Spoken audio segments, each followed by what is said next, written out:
Pagi siswa kelas 12. Hari ini kita akan melanjutkan setelah minggu lalu menyelesaikan pemusatan data, yaitu median, rata-rata, median, dan modus. Maka hari ini kita akan melanjutkan ke ukuran letak data. Nah, untuk ukuran letak data di sini nanti kita akan belajar tentang jika data dibagi 4, dibagi 10, dan dibagi 100, atau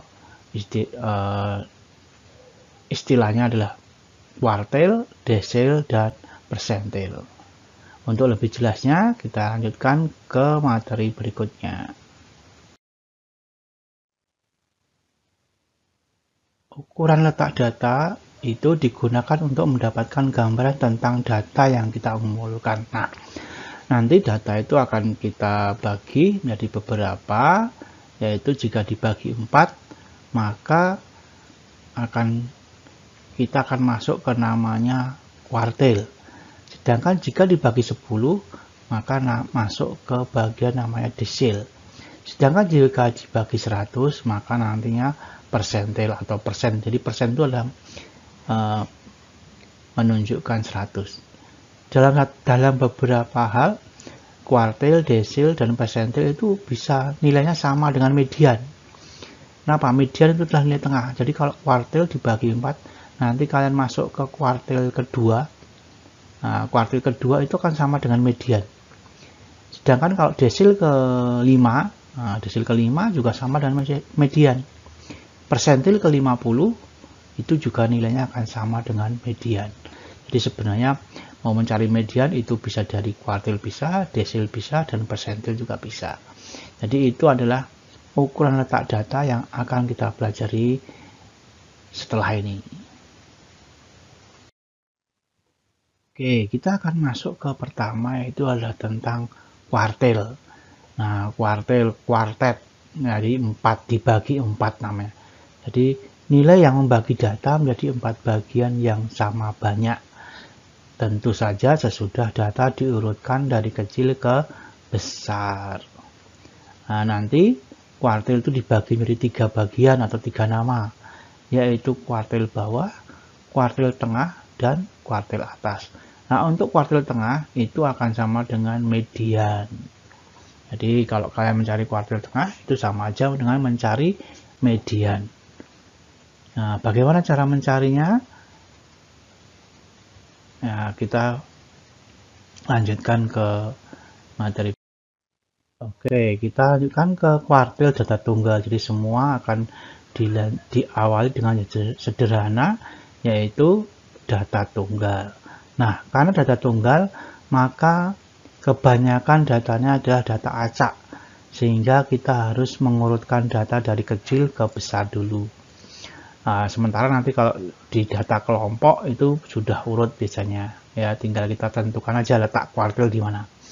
Oke, setelah mengurutkan data dari kecil ke besar, maka kita bisa menentukan median. Kalau kemarin pada saat kita belajar median, atau dalam hal ini adalah kuartil kedua atau Q2. Jadi tengah-tengahnya di mana, ya kan? Nah, setelah itu, setelah kita tahu kuartil kedua, maka kita bisa menentukan Q1 atau kuartil pertama, yaitu median dari semua data yang kurang dari Q2. Jadi dari data Q2 sampai data yang pertama, itu tengah-tengahnya di mana? Nah, itu adalah Q1 atau kuartil pertama. Begitu juga dengan kuartil ketiga. Data lebih besar dari Q2, tengah-tengahnya di mana? Nah, itu adalah Q3. Kalau digambarkan dengan ilustrasi, misalnya kita punya data panjangnya seperti ini. Nah, tengah-tengahnya di mana? Nah, itu adalah setengah-tengahnya namanya Q2. Antara dari 0 ke Q2, tengah-tengahnya Q1. Setelah lebih dari Q2, separuhnya Q3. Jadi datanya akan seperti itu. Jadi ini adalah kuartil pertama, kuartil kedua, dan kuartil ketiga. Tentu lebih gampang kalau kita nanti sampai di contoh soal. Oke, contoh tentukan nilai kuartil dari data 131, 135, 128, 130, 132, 131, dan 134. Nah, datanya harus kita urutkan dari paling kecil ya, 128. Nah, ini paling kecil. Datanya ada berapa? 1, 2, 3, 4, 5, 6, 7. Nah, kalau ganjil datanya lebih gampang. Kenapa? Tengah-tengahnya pasti sudah ada. Ya kan? Nah, jadi tengah-tengahnya mana? Oh, 1, 2, 3. Di sini 1, 1. Terus 2, 2. 3, 3. Nah, di sini dah Q2. 131. Nah, Q2-nya. Atau kuartil kedua atau median. Nah, tengah-tengah dari Q1 dan Q2 di sini, nah kita akan menentukan Q1. 1, 2. Oh, 130 Q1-nya. Nah, begitu juga dengan Q3. Ada 1, ada 2, tengah-tengahnya oh 134. Q3. Ya, jadi kuartil pertamanya 130, kuartil keduanya 131, dan kuartil ketiganya adalah 134. Jadi itu adalah menentukan kuartil dari data tunggal ya. Nah, bagaimana kalau kuartil data kelompok, ya kan? Kalau kuartil data kelompok itu sebenarnya hampir sama dengan median. Median itu kita juga sebenarnya bisa digunakan rumusnya untuk mencari kuartil, ya kan? Jadi kuartil kalau kita mau menggunakan rumus, nah kan, kuartil pertama atau kuartil I itu kita perlu kelas kuartil, sehingga kita akan ketemu namanya tepi bawah kelas. Ada I per 4. Nah, kuartil pertama berarti 1/4. Kalau kuartil kedua 2/4 setengah, ya kan? Atau median. Kuartil ketiga lah 3/4. Dikurangi dengan frekuensi kumulatif sebelum kelas kuartil. Terus dibagi dengan frekuensi kelas kuartil. Nah, ini kan sama dengan median kemarin. Kali interval. Ya kan? Nah, kalau digunakan HI itu adalah kuartil ke I 1 sampai 3. TKB-nya adalah tepi bawah kelas kuartil. Ya kan? N banyak data. FKG-nya adalah frekuensi kumulatif sebelum kelas kuartil. Sama dengan frekuensi kumulatif sebelum kelas median, ya kan? Frekuensi kelas kuartil. Nah, C-nya adalah panjang kelas atau interval. Nah, tentu kalau dalam data kelompok kita tidak usah mengurutkan, sudah urut. Oke, kita contoh, tentukan Q1 dan Q3 dari tabel di bawah. Tabelnya mana? Nah, ini ya kan sama tabelnya, kita gunakan tabel yang sama sehingga kita bisa membandingkan nanti hasilnya. Ya kan? Nah, berarti apa? Kita harus buat frekuensi kumulatif dulu. Ya kan? Mudah-mudahan masih ingat caranya membuat frekuensi kumulatif, ya kan? Ada 5 tambah 10, 15, 15 tambah 8, 23, dan seterusnya. Nah, langkah berikutnya adalah menentukan letak Q1, Q2, Q3. Ya kan, letaknya di mana? Nah, N-nya kan 50. Nah, kan berarti Q1 itu berarti adalah 1/4-nya. 1/4 kali 50. 12,5. Berarti data ke 12,5 di mana? Oh, di sini ya kan, Q1. Ya kan, Q1. Ya kan, di sini.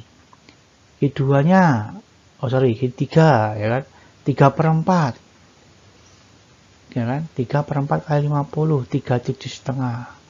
Di mana 37,5? Oh, di sini. Karena di sini adalah kelas 36 sampai data ke 41. Nah, ini adalah Q3.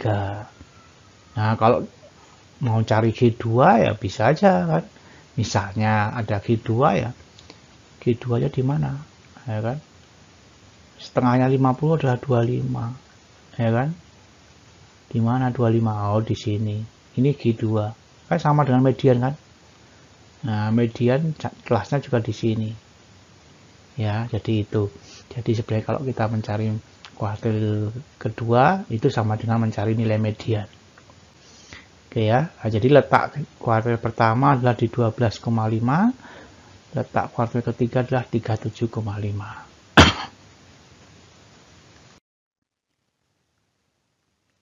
Oke, selanjutnya kita setelah tahu letak kuartil pertama dan kuartil ketiga, maka kita akan mencari nilai dari Q1 dan Q3. Kuartil pertama atau Q1, tapi bawah kelasnya adalah 49,5 di sini, ya kan? Terus 1/4 karena 1/4, ya kan? Frekuensi sebelumnya adalah 5 dan frekuensi kelas kuartilnya adalah 10. Kita selesaikan di belakang, 12,5 dikurangi 5 itu adalah 7,5 dibagi 10. Nah, ini bisa dicoret jadi 2, ya kan? Nah, 7,5 dibagi 2, hasilnya adalah 3,75. Kalau dijumlahkan, maka hasil Q1 adalah 53,25. Selanjutnya kita hitung Q3, ya kan? 64,5. Nah, di sini. Tapi bawah kelasnya 3/4 dari kuartil ketiga, 35 adalah sebelum kelas kuartil, 6 adalah frekuensi kelas kuartil.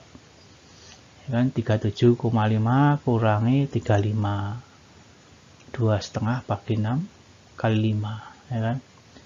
Nah, hasilnya 12,5 dibagi 6. Kalau diselesaikan 2,08, ya kan? Sehingga kalau dijumlahkan maka kuartil ketiga bernilai 66,58. Jadi ini adalah cara mencari Q1 dan Q3. Nah, nanti Q1 dan Q3 itu akan digunakan kalau kita masuk ke penyebaran data, yaitu namanya simpangan. Oke, jadi itu tadi adalah contoh tentang kuartil. Jadi dibagi 4. Entah data tunggal maupun data kelompok. Selanjutnya kita akan masuk ke desil dan persentil. Nah, untuk di desil dan persentil itu kita tidak perlu kasih contoh, nanti ada latihan soalnya, ya. Tapi pada prinsipnya adalah sama pengerjaannya dengan kuartil, hanya diubah di I/4 menjadi I/10 menjadi I/100. Ya, nah kita lanjut ke desil.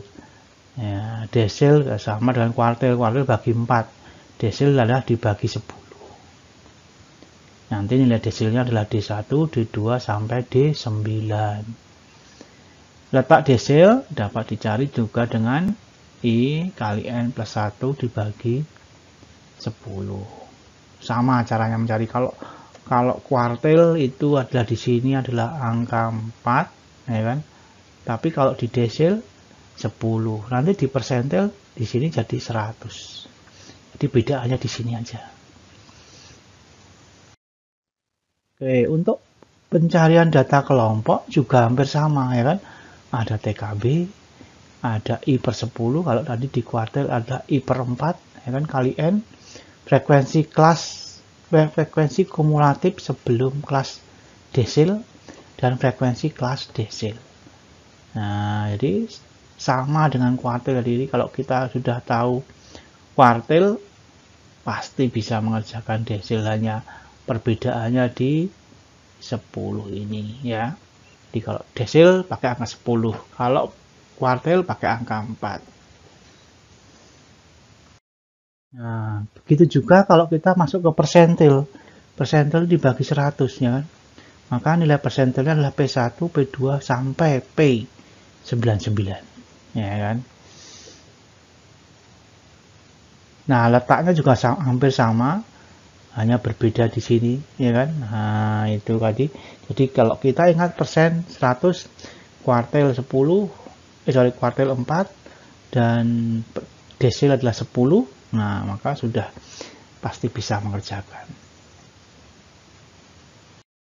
Nah, begitu juga untuk data kelompok, ya kan? Sama nih, TKB juga sama. Perbedaannya kan hanya di sini, 100.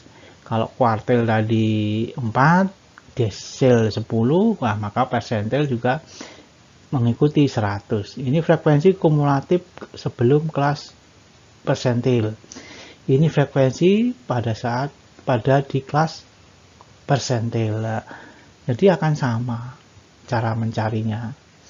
Cari dulu letaknya, setelah itu kelasnya ketemu, cari tepi bawah kelas, ya kan? Cari frekuensi kumulatif sebelum kelas, entah itu persentil, entah itu kuartil, entah itu desil, ya kan? Nah, caranya sama, mengerjakannya juga sama.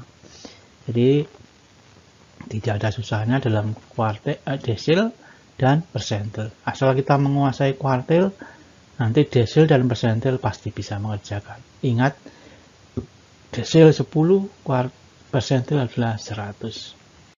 Oke, nah untuk latihan soal saja, ya, latihan tidak dikumpulkan. Nah, oke, dari tabel data tadi yang sama tadi, kalian tentukan nilai D2. D2-nya berapa? Setelah itu cari juga P25. Nah, ini hasilnya akan mirip-mirip ini angkanya.